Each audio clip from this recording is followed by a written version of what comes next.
Hello, everyone. Welcome to AWS On Air. We are live from reInvent and here to talk about how you can scale your generative AI training on AWS. My name is Shruti Koparkar, and I am on the product marketing team at AWS, and I will be your host for this session. And joining me is Ian, and I will let my friend introduce himself. Hi, Shruti. Hi, everybody. My name is Ian Gibbs. I'm a product manager for SageMaker, and I'm here today to talk about SageMaker Hyperpod. Excellent. You know, we've seen so many announcements this week with Trainium 2. We launched P5 earlier this year, and these are EC2 instances that are used for large-scale training. Now, these large-scale models need to be distributed. So tell us a little bit about what is distributed training, right? And why is it important, and what in particular makes it very challenging? Well, as you might imagine, some of these models that customers are developing are very large, and they require vast amounts of data. So in order to parallelize the execution of these models and process them in a reasonable amount of time, they have to be parallel. We want to distribute the workload across a cluster of worker nodes to expedite the overall processing of that model. This becomes really challenging, however, at scale because oftentimes we'll encounter hardware failures that can really be disruptive for training. So because of the scale that's required to process these models, you might have 128 nodes that all need to be working in concert with each other to execute that process. And so if any one goes down, that process is stuck until you've replaced that faulty hardware, and then you're losing hours, perhaps even days of productivity, and that can really impact your time to market for new models. Yeah, I mean, training these large models already takes days and weeks, and losing, a couple of days is not a good thing. So tell us about how SageMaker Hyperpod solves some of these issues and challenges. Yeah, well, it's a really seamless process, but rather than kind of talk about it, I thought it would be better to show you. So we prepared a pre-recorded demo, because one of the things we're going to do is simulate a hardware failure in the midst of a training job. And we're going to show how Hyperpod automatically replaces the node and resumes the job without any customer intervention required at all. Excellent. But we're going to start by taking a look at how we actually create a SageMaker Hyperpod. So this can be done directly from the SageMaker console by going to Hyperpod clusters and then selecting cluster management. And then we can click create a cluster. And here we have to give a cluster name. It does have to be unique. We're going to call this one Awesome Cluster because it is going to be truly awesome. And then we set up instance groups. So here we're going to set up a couple instance groups. One will be for our controller, which is effectively the brain of the cluster. And another one will be for the compute nodes. So here we're referencing some of our provisioning parameters that we pre-configured. There's some prerequisites that have to be set up, including these provisioning parameters and lifecycle scripts and VPC, in addition to FSX for Lustre, if you would like to use that. So here we're entering in, we're starting to create our controller group named My Controller Group.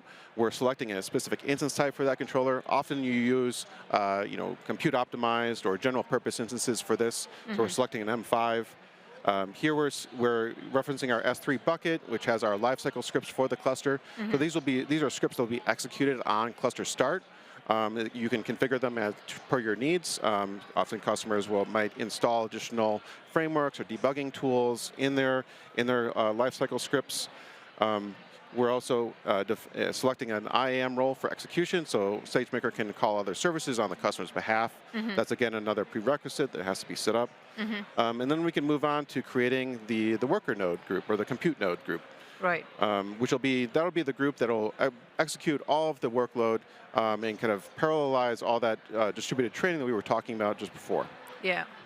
So here we're going to, again, define the compute node group. You can see that we've actually have we'll select the accelerated instances. Correct. And so here we're selecting P4Ds.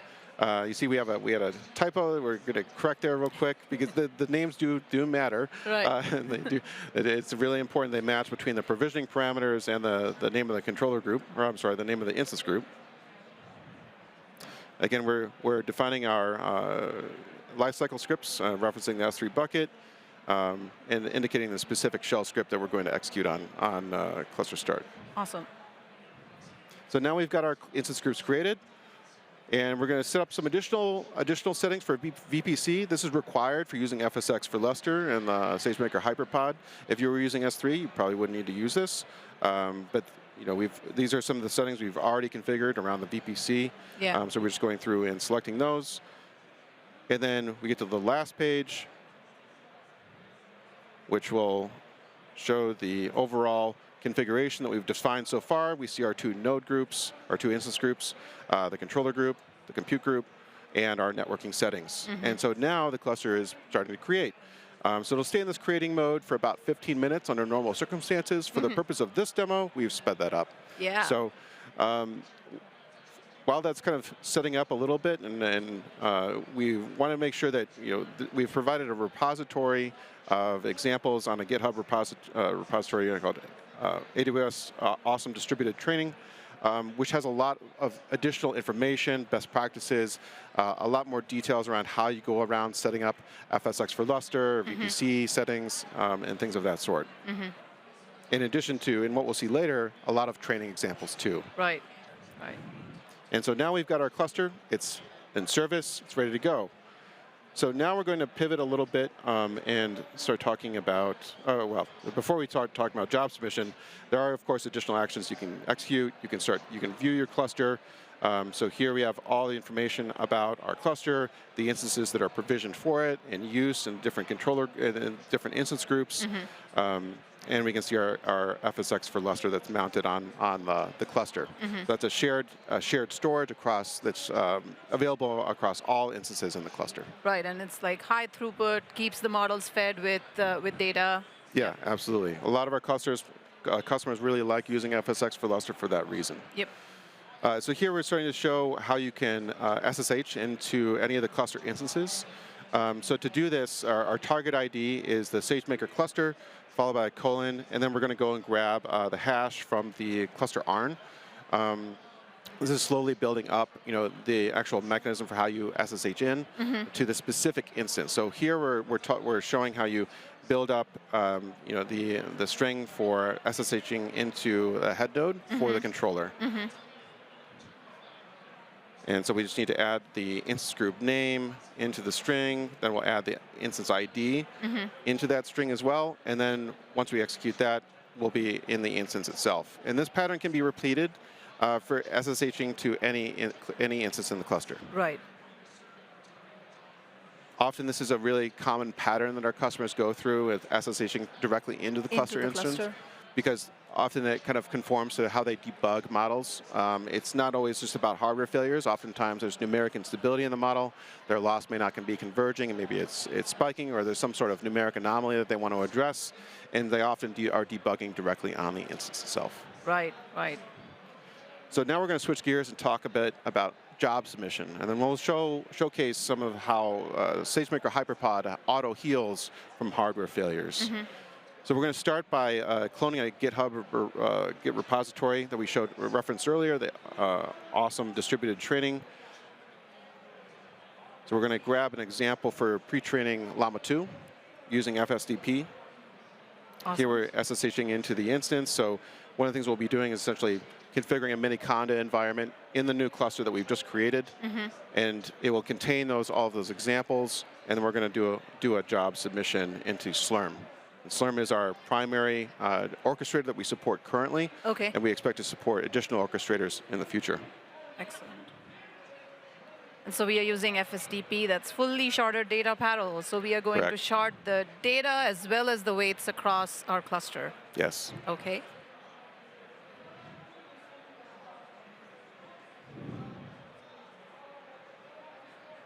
So here we're starting to clone it.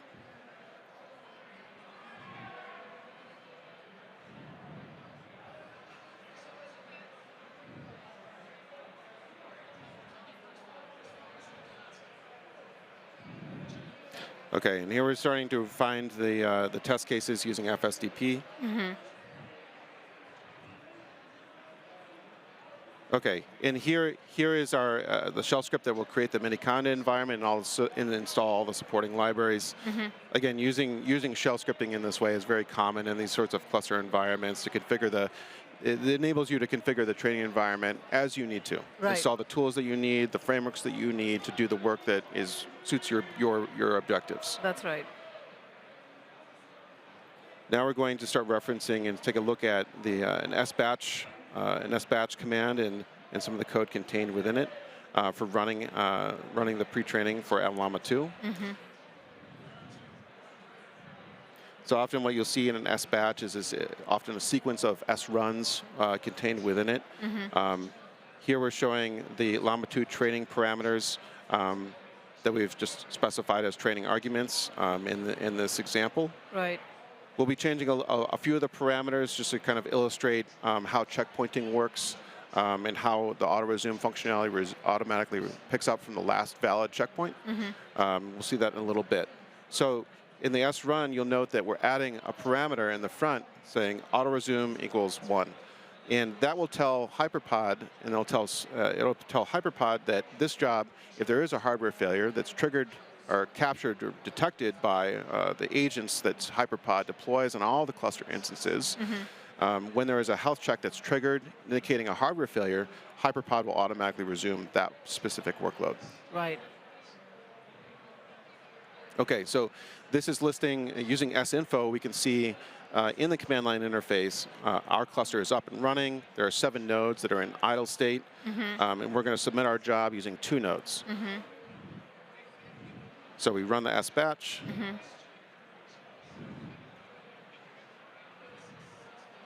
And we start to see that we're generating output. Nice. So we have all the nodes running. Everything's going great. And we're going to now simulate a failure. Yeah, I think in the interest of time, we might skip ahead a little bit because some of the steps that we're going to start looking at here are illustrating how the workload is starting to run, and the loss. We'll start taking a look at the loss values as the model starts to be trained. Yeah. You can see here that we're demonstrating that using sinfo again. Now we see that there's 2 nodes that are in use. They've been allocated for this workload. You should also note the actual identifiers for the nodes that are in use here, because what we'll see in a little bit here is that as the Hyperpod fails over or recovers from a hardware failure, that there's a new identifier. One of the nodes has been replaced in the job. Okay. Do you want to skip to that part of the demo, or are we almost done? We have about... I'm skipping ahead a little bit. You can see here now we see that the job has crashed. Yeah. But now, and here I'm going to start pausing it. So here we'll see that the job has crashed, and eventually what we'll see, you can actually start to see it, is that there's the Hyperpod auto-resume starts to initiate.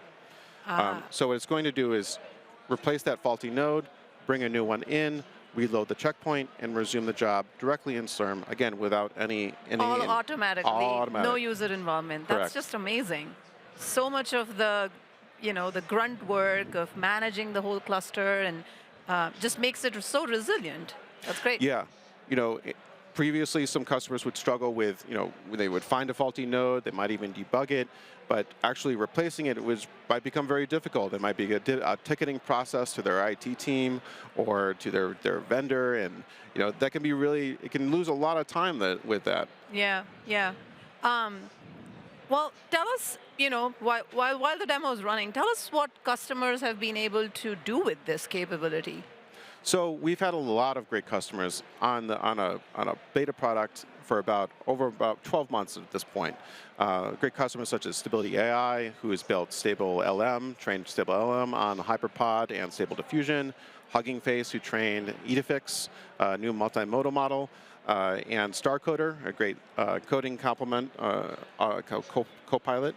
And more recently, actually I think just this week or so, Perplexity AI just released their own LLMs trained on Hyperpod as well, and we're very excited about all that. That is really cool. Well, Ian, thank you so much for joining, and thank you to the audience for tuning in as well. This new functionality is called SageMaker Hyperpod, makes large-scale distributed training really seamless without you having to manage the clusters and worry about a node going down. That's just awesome. Yeah. Thanks for having me.